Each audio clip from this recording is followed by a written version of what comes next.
Have you ever thought about enlightenment as something vague or mystical? Maybe you picture someone sitting quietly on a mountaintop. Right, completely detached from reality. Exactly, like Yeah. wrapped in flowing robes, just floating in this state of perpetual, untouchable bliss. The kind of thing you see on a meditation app advertisement. Oh, absolutely. The highly sanitized, marketable version of inner peace. Yeah. And it is so incredibly easy to dismiss the entire concept as esoteric poetry, isn't it? I mean, something that sounds lovely when you read it in a self-help book on a Sunday afternoon. But feels completely useless on a Monday morning. Right. It feels like it has absolutely zero practical application to your actual chaotic, stressed out everyday life. Well, welcome to today's deep dive. Our mission today is to completely shatter that vague, mystical, overly sanitized image. We're taking a sledgehammer to it, honestly. We really are. We've got a fascinating stack of source material today that details a very specific stage of enlightenment known as the Sotapanna. Or the stream enterer, as it's often translated. The stream enters, right. And we are going to treat it exactly the way our sources do, not as some cloudy, abstract metaphor, but as a heavily documented, practically mathematical, and entirely irreversible transformation of human consciousness. What's fascinating here is that this specific stage, this stream entry, strips away all the devotional fluff, all the purely metaphorical language we usually associate with spirituality. Mm-hmm. Instead, it looks directly under the hood at the raw mechanics of the human mind. We're talking about structural, permanent changes to how a person actually perceives reality itself. Exactly. I want to set the stage for where we are heading because there's a quote in our source material from Marianne Williamson, and it honestly feels like the perfect thesis statement for this entire journey we're about to go on. It's a great quote. It is, she writes, "The path of spiritual evolution is a progressive unlearning of fear and the acceptance of love." Which, on the surface, sounds a bit like that Sunday afternoon self-help book you mentioned. I know. When I first read that, it sounded a bit cliche, I'll admit. But the deeper I got into this material, the more I realized that this is the emotional core of what we are unpacking today. Yeah. It is about a one-way trip, a point of no return where theoretical knowledge, all the stuff you read about in philosophy books or, hear discussed, suddenly and violently transforms into direct experiential wisdom. It becomes incredibly visceral. Visceral is the word, yes. It's about fundamentally unlearning the deepest fears that construct the reality you are living in right now. And it asserts that this state of enlightenment is a documented event. It tracks it down to the exact, measurable mind moment that it happens. The precision is wild. It really is. It describes a fundamental shift in perspective that suddenly, without warning, exposes our deepest fetters. Fetters. Let's bookmark that word. Right, fetters. Yeah. Meaning the fundamental bedrock illusions that bind human consciousness and keep us trapped in cycles of anxiety, reactivity, and suffering. So here is our roadmap for this deep dive. We are going to start by looking at some incredibly intense ancient metaphors to understand what this state actually feels like. And they are intense. Extremely. Then we'll explore the first three of those fundamental illusions or fetters that are currently binding you. Yes, you listening to this right now. We'll analyze the very real, terrifying dangers of accidental awakenings. That part is particularly crucial. It's mind-blowing. And finally, we will connect all of this profound ancient psychology to the concept of alchemical transformation. It is going to be a wild ride. It's a profound journey. We are moving from the purely theoretical to the intensely visceral. And visceral is exactly where we need to begin, because these ancient texts, they do not pull their punches. You aren't kidding. So the source material pulls a concept straight from ancient scripture, specifically something called the Sutta Nikaya 12.68. The Buddha is speaking to his monks, and he uses an analogy that is, honestly, it's striking. It's quite dark. It's kind of horrifying. He says, suppose that this great ocean were to become utterly full of corpses, so that there would be no room for the fish and turtles, for the crocodiles and porpoises, for the sharks and other creatures that live in the water. Just let that image sink in for a second. Okay, let's unpack this, because that is an intensely dark, somewhat shocking image to use when talking about spiritual awakening. A great ocean utterly full of corpses. Right. Why on earth would you use that imagery to talk about inner peace? Because it is entirely meant to shock the listener. It's designed to be visually and emotionally overwhelming. Okay. You have to put yourself in the mindset of an ancient listener, where the ocean represents the vastness of the world. It's the ultimate ecosystem. In the dialogue, the Buddha then asked the monks if that great ocean would be disturbed by being completely fringed with rotting corpses. And obviously it would be. Exactly. The monks answer, "Yes, venerable sir. Any normal body of water, any normal ecosystem would be completely corrupted, poisoned out of balance, and violently disrupted by that scenario." It's a metaphor for the absolute worst, most toxic conditions imaginable in human life. Total tragedy, utter chaos, extreme suffering. So it's the ultimate worst-case scenario, the absolute bottom dropping out of your life. Yes. But then the concept pivots. Right. Here's the turn. It's used to describe the mind of the noble disciple, the Sotapanna, the stream enterer who has abandoned those three illusions we mentioned. The assertion is that, unlike that ocean, when this disciple is faced with the absolute worst conditions, when their personal ocean is filled with corpses, so to speak, their mind remains distinctly, completely undisturbed. Undisturbed by the corpses. Undisturbed. The source says they have cut off the lower fetters, they've cut off the plane of misery, the bad destinations, the lower realms, hell itself. And here is the mechanical result of that undisturbed state. This is where the text gets really analytical. Very precise. It explicitly states that this individual is now fundamentally incapable of committing what are known as the 6 great wrongs. Right. They are structurally unable to do it. They are strictly, categorically incapable of taking life, taking what is not given, sexual misconduct, false speech, malicious speech, and harsh speech. That's the claim. Okay, hold on. I need to play devil's advocate here for a second, because this is where my modern brain starts to get a little skeptical. Go for it. Fundamentally incapable. What if they are hiding an innocent person from a dangerous mob, and the mob knocks on the door and asks if the person is inside? Are they biologically incapable of lying to save a life? That's the classic philosophical dilemma. Right. Is their brain just going to shut down and force them to tell the truth and get the guy killed? I mean, what does incapable actually mean here? That's a crucial distinction, and it's exactly the right question to ask. When it says incapable of false speech, we have to look at the psychological architecture of the mind. The text isn't describing a magical spell that paralyzes your vocal cords. Okay. It's talking about the internal engine required to commit a malicious act. Why do we normally lie? To protect ourselves, mostly. Exactly. We lie to protect the ego, to hoard resources for the self, to manipulate an outcome out of fear or greed. The Sotapanna has dismantled the architecture of the ego. They don't have the internal mechanism of fear that requires a malicious lie. So the motivation is what's gone. Yes. So, in your scenario of saving a life, speaking an untruth out of pure, selfless compassion, isn't the false speech rooted in delusion and self-preservation that the text is pointing at. It's about being incapable of acting from a place of malice, greed, or ego defensiveness. Ah, okay. That makes a lot more sense. It's not a rigid robotic rule book. It's a structural change in motivation. Precisely. I want you, the listener, to really imagine that for a second. Imagine possessing a mind so fundamentally altered that committing a malicious act like speaking harshly to a coworker who threw you under the bus or lying on your taxes to get ahead is no longer a matter of resisting temptation. It's not a struggle. It's not. It's not about having incredible willpower or repeating a mantra to calm down. It is a literal impossibility because the part of you that wants to do those things simply doesn't exist anymore. It's gone. It would be like asking you to spontaneously grow wings and fly. You just lack the internal mechanics to do it. Exactly.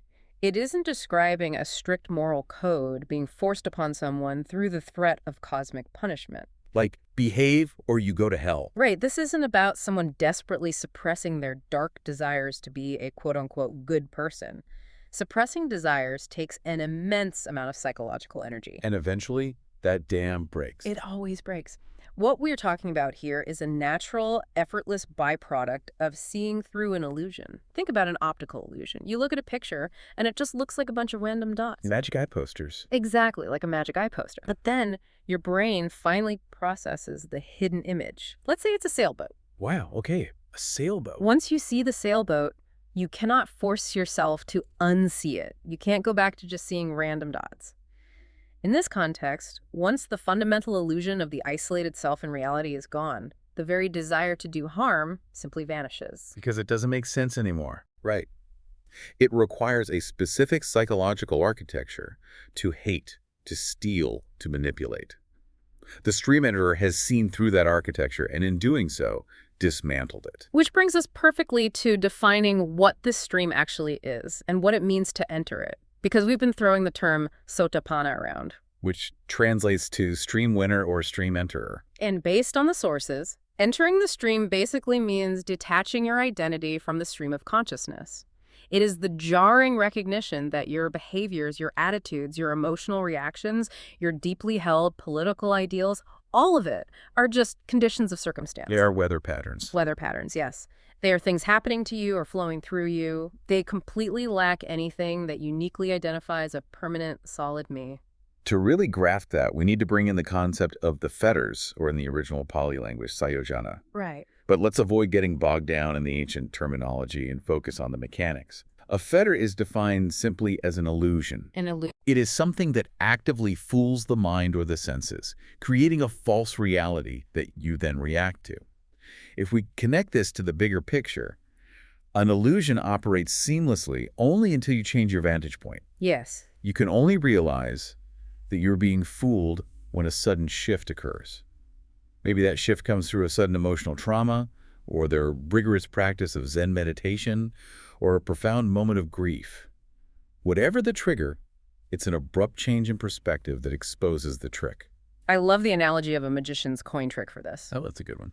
When you were a kid, you watch a magician make a coin disappear and your mind is blown. You genuinely believe in the magic. The illusion is your reality. You fully buy into it. Completely. But then one day you watch from a different angle, or someone explains the trick, and you see the magician slip the coin up his sleeve. The mechanics are exposed. Exactly.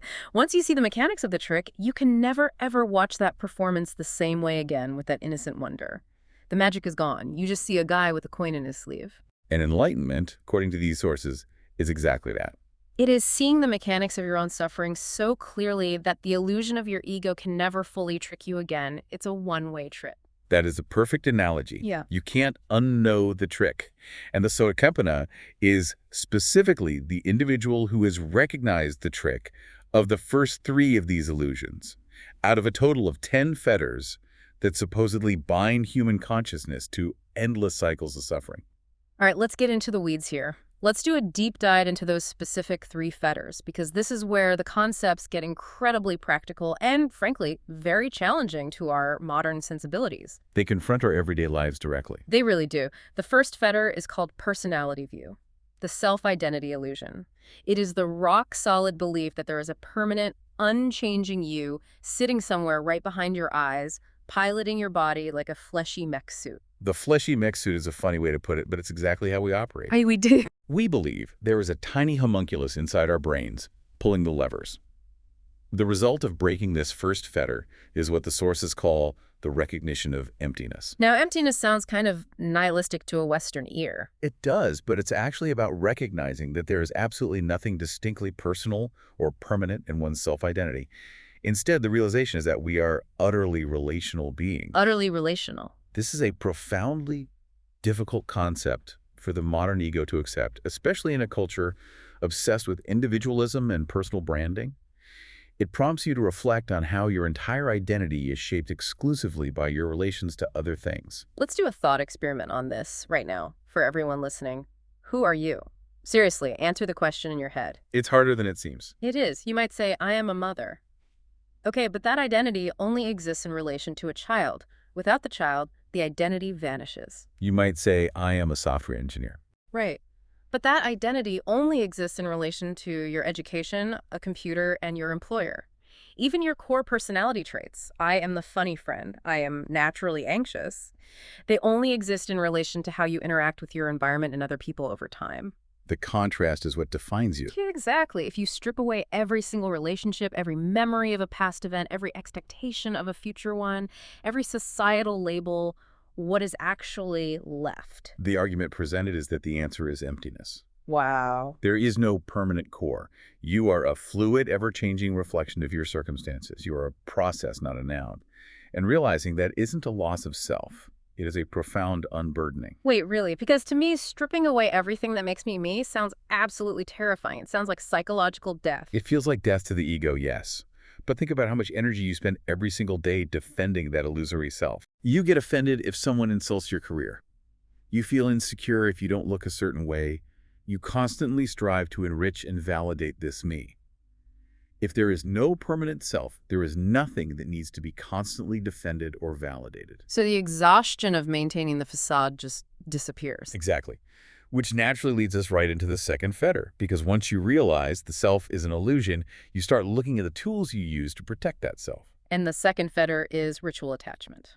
Yes. Right. And I want to be really clear here because when I first read ritual attachment, I immediately thought of, burning incense, chanting in a temple, or religious sacraments. That's the common misconception. But the sources are clear that this is way broader. It is the dependence on forms, rites, and rigid patterns that we build our entire lives around. Yes, the effect of breaking this second fetter is described as freedom from rigid patterns. Humanity relies incredibly heavily on rituals to feel safe in an unpredictable universe. We really do. We believe that if we just follow the right morning routine, adhere to the right societal norms, vote for the correct political party, eat the exact right diet, or follow the correct religious dogma, we will somehow be protected from suffering. It's a control mechanism. I use these patterns as a shield against the chaos of existence. I feel personally attacked. Why is that? Because I have a very specific morning coffee routine, and if it gets messed up, my whole day feels off. Are you telling me that my pour-over coffee is a fetter binding me to human suffering? Well, the coffee itself isn't the fetter. Thank goodness. It's the belief that the coffee routine holds power over your well-being. It's the attachment to the form.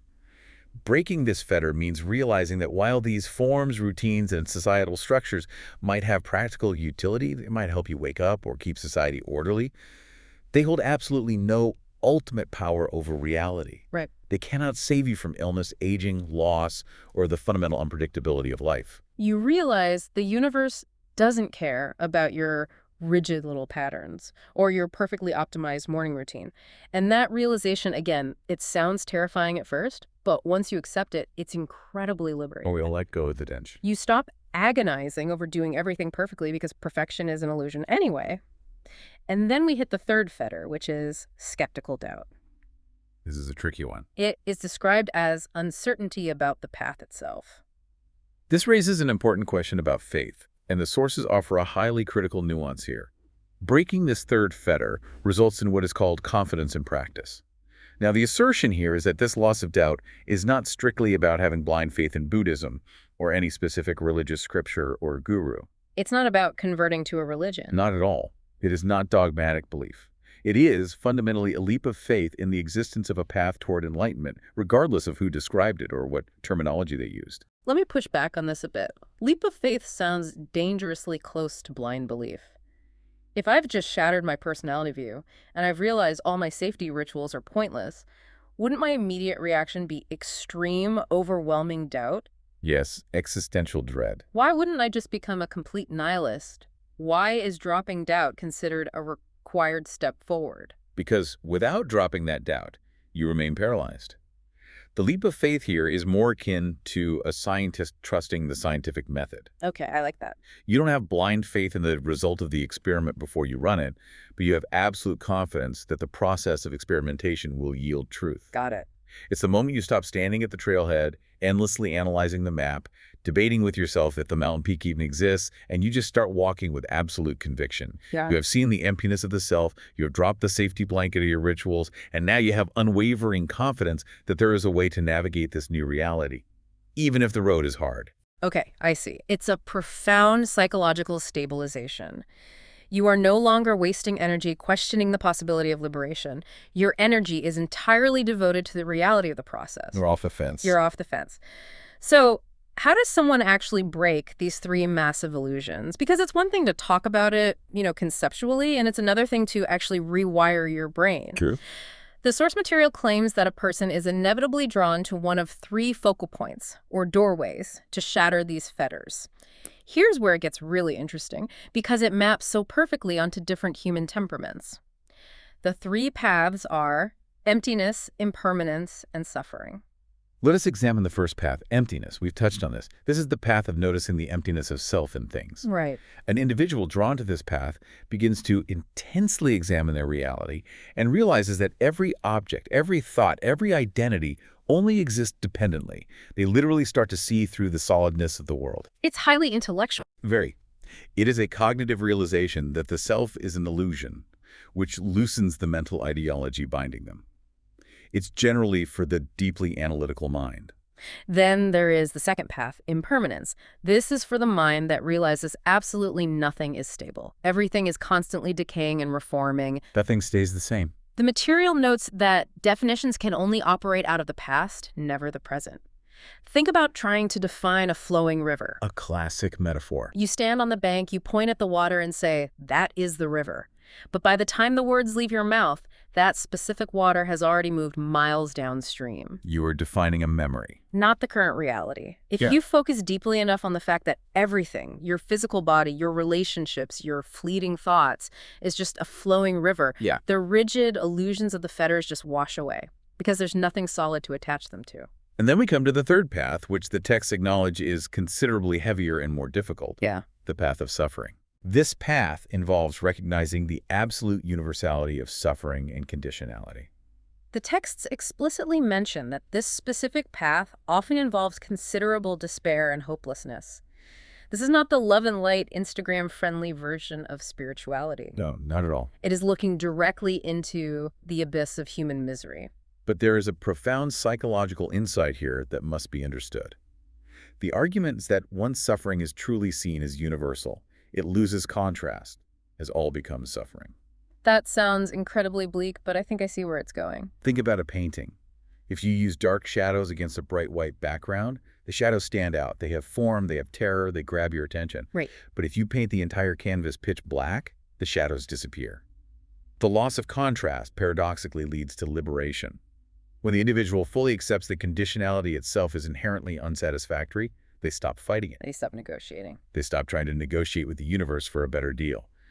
And in that total, exhausting surrender, the fetter of self breaks. That is incredibly intense. To help us visualize this intense inward journey, the source material includes a description of a piece of monochromatic artwork. And I want you to describe this for us, because when I looked at it, it really set the tone for the darker half of this process. It is a stark black and white image. There is a winding, glowing path that flows like a river into the distance, leading to a barren tree. But the striking part is that this path is flowing through the inside of a tunnel made entirely of massive, curving bones. Like ribs. Exactly.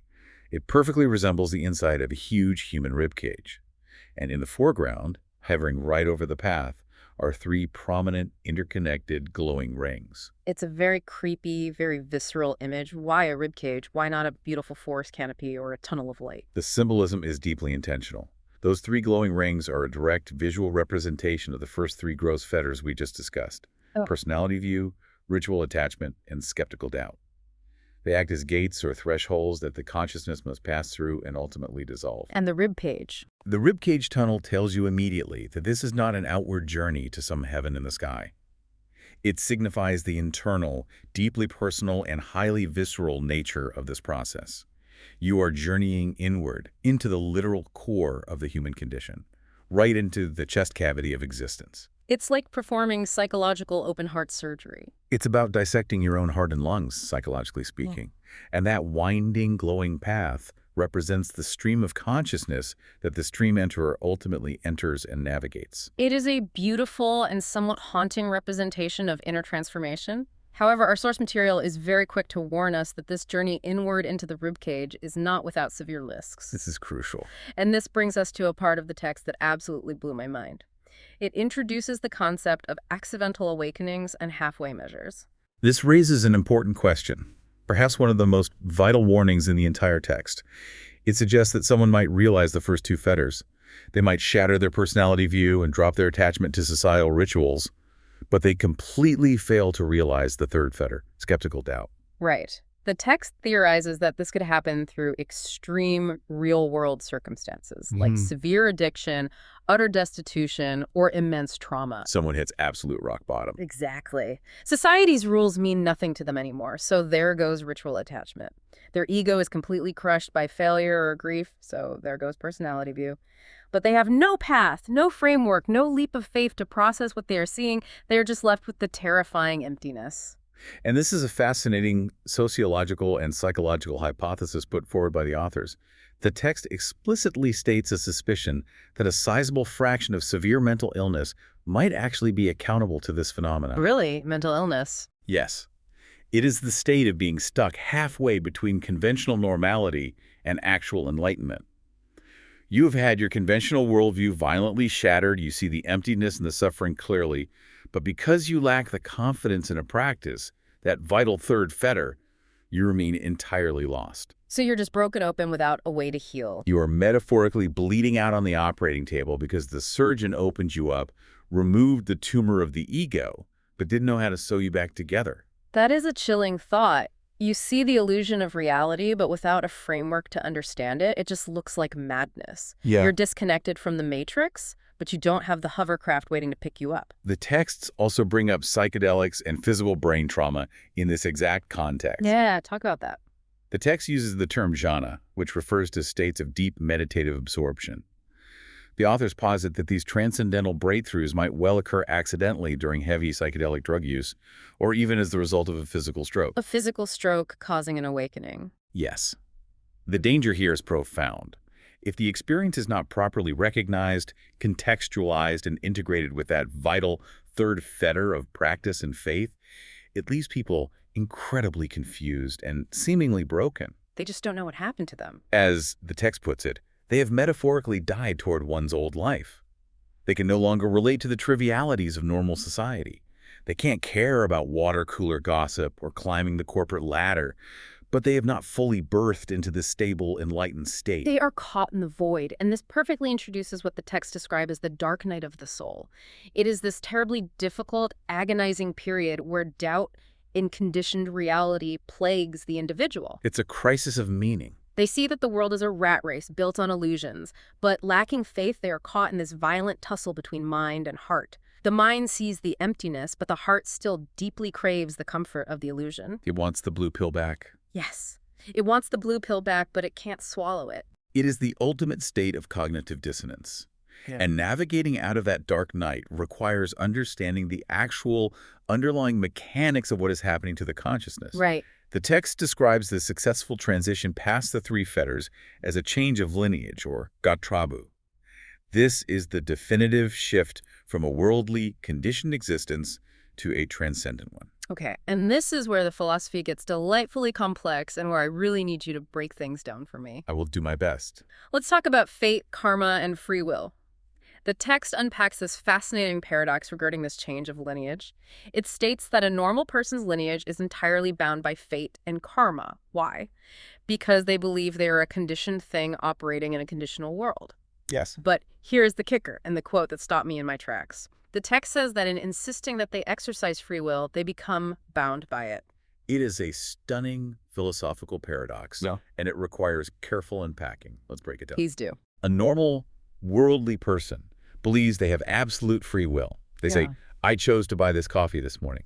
I chose to take this job. I chose to be angry at my spouse. Right, I'm the master of my destiny. But if we look closely at conditionality, their choices are entirely dictated by their past conditioning, their upbringing, their genetics, the advertisements they subconsciously absorb, their trauma, even their current blood sugar levels. So they aren't really choosing. They are, in essence, a highly complex machine reacting to inputs. Okay, I have to stop you.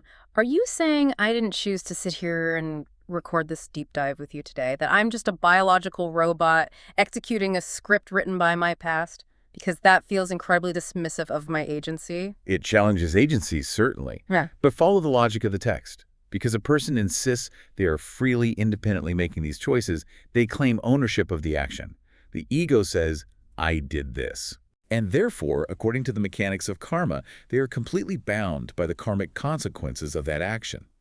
They are trapped in the endless chain of cause and effect, precisely because their ego insists on taking credit for being the ultimate cause. Wow. So by desperately claiming, I'm the captain of my ship, you chain yourself to the wheel, even as the ship is being tossed around by a hurricane of conditions you don't actually control. You take the blame for the storm. Exactly. You bind yourself to the consequence.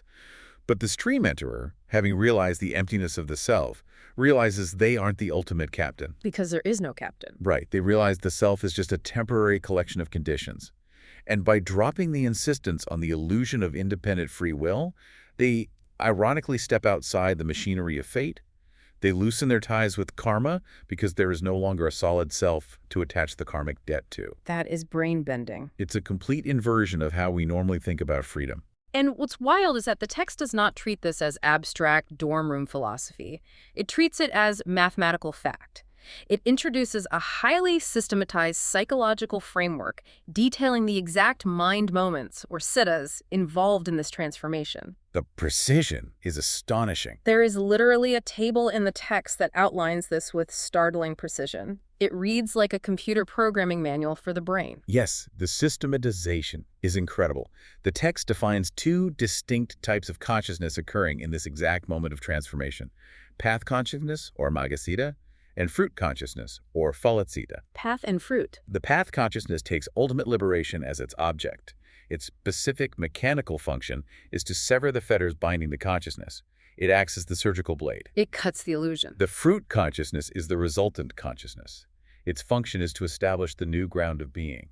It is the immediate healing after the cut. And according to the text's mathematical table, the exact moment of stream entry involves precisely one path moment, followed immediately by 2 or 3 fruit moments. That is it. A microsecond of profound architectural change in the brain. The author is adamant about this precision, stating with absolute confidence that the maths indeed work out. They even address the ancient, almost mythological claim that a Sotapanna can have no more than 7 rebirths before achieving full, ultimate enlightenment. It does sound mythological to our ears, but within the strict logical framework of this psychology, it is presented as a mathematical inevitability. Think of it like a physics equation regarding momentum. Okay. Once those first 3 fetters are broken, the structural integrity of the ego has been fundamentally compromised. The trajectory is locked. The momentum toward ultimate liberation is now stronger than the momentum toward worldly attachment. It mathematically cannot sustain itself for more than 7 lifespans. Honestly, I still struggle with the 7 rebirths literalism, but if we view it as a metaphor for absolute inevitability, it makes sense.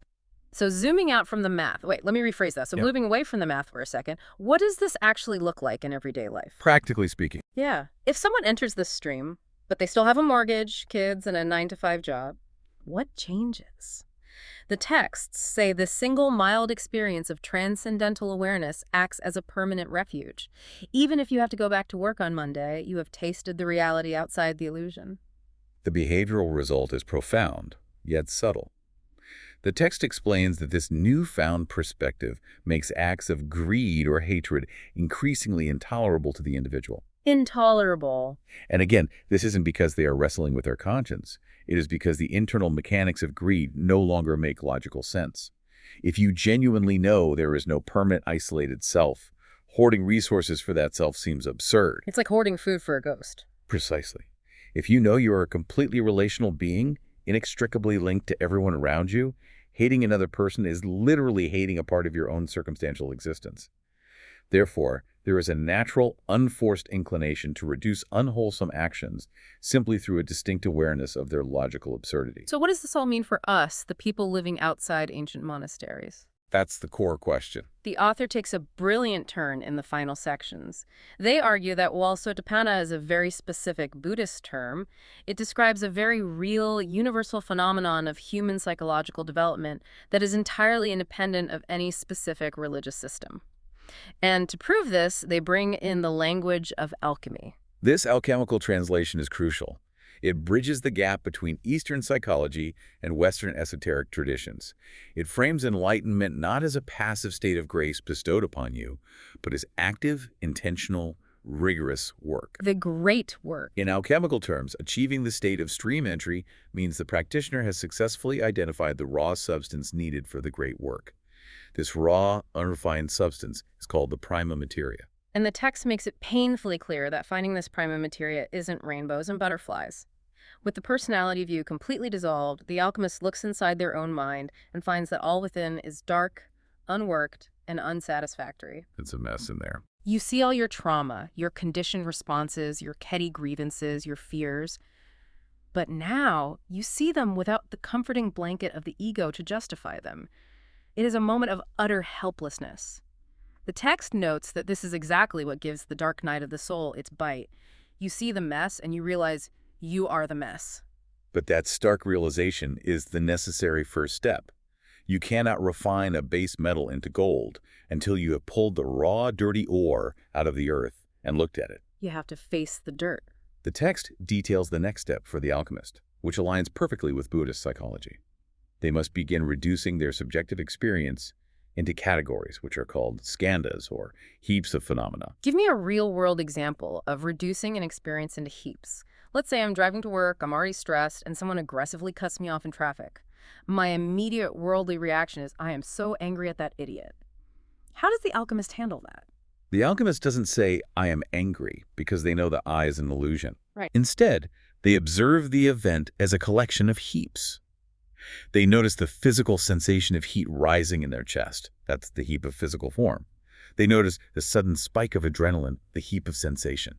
They observe the mental image of the other driver's car, the heap of perception. It's like slowing down time. They watch the urge to honk the horn arise, the heap of mental formations. They see all these separate components arising and falling due to the condition of being cut off in traffic. They dismantle the experience in real time.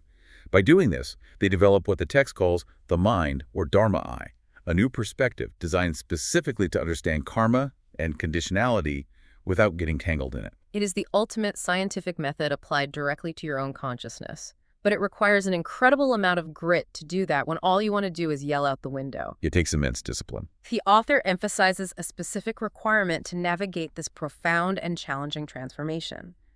The practitioner must develop the faculty of, I will know the unknown. You have to cultivate an absolute, unyielding determination to look into the darkness of your unworked mind and figure it out, no matter how terrifying the loss of your ego might be. It is a commitment to truth over comfort. The Sotapanna has found the essential substance for liberation. They have entered the stream. But as the text concludes, the path ahead still requires immense patience, wisdom, and unwavering dedication to dissolve the remaining 7 fetters that bind consciousness to the wheel of existence. What an absolute powerhouse of a document. We have gone from visualizing an ancient ocean choked with corpses, all the way to debating the exact mathematical mind moments that snap the illusions of our reality. It's been quite the journey. We've navigated the terrifying dark night of the soul, dismantled the illusion of free will, and finally arrived at the alchemist's lab to do the great work of refining our own consciousness. The journey of the stream enterer is nothing short of a total deconstruction and reconstruction of what it means to be alive. It truly demystifies the concept of enlightenment, presenting it not as a mystical fairy tale, but as a documented, structured, and profoundly demanding psychological evolution. And as we wrap up, I want to bring this right back to you, the listener. The sheer power of perspective we have talked about today isn't locked away in an ancient text or a remote temple. The material isn't demanding that you shave your head, abandon your family, and become a monk. Not at all. It is simply asking you to recognize a fundamental truth. The way you construct yourself, your identity, your anxieties, your ambitions, your resentments, it is all a fluid, entirely relational process. You are not a static stone. You are the flowing river. Which brings us to a final, highly practical consideration. If the first taste of true freedom comes from realizing that your rigid self is just an illusion built from past conditions, what happens tomorrow morning when you wake up and look in the mirror? If the you looking back is just a reflection of circumstances, how entirely free are you to redefine your reality starting right now? That is the perfect question to leave hanging in the air. Thank you so much for joining us on this incredible deep dive into the architecture of the mind. Until next time, keep questioning the illusion.